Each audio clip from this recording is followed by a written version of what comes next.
Sa mga kapatid po sa buong mundo, Happy Year-End! Thanksgiving po sa ating lahat. Pinupuna, tinutuligsa, binabatikos ang ginagawang pagpapasalamat ng Iglesia ni Cristo sa tuwing matatapos ang taon. Samantaling ito po'y malino naman na nakasulat sa mga banal na kasulatan. At alam namin kung saan napupunta ang aming mga inihahandog. Handog pasasalamat sa Panginoon Diyos. Nandiyan po, kahit saan kayo magpunta, napakaraming mga magandang gusaling sambahan.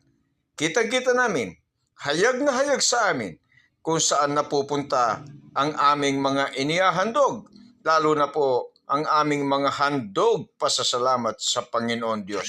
Kaya hindi po kami nanghihinayang, hindi kami kailanman manghihinawa.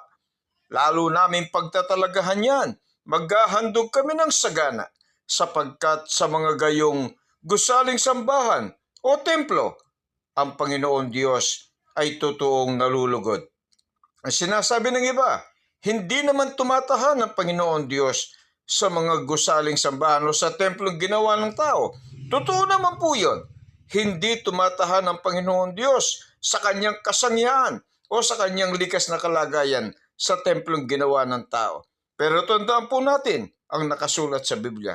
Sa templo o sa mga gusaling sambahan, nandyan po ang kalwalhatian ng Panginoon Diyos. Nandyan ang pandinig ng Panginoon Diyos. Dinirinig ng Panginoon Diyos ang panalangin ng kanyang mga lingkod, ng kanyang bayan, doon sa loob po ng gusaling sambahan.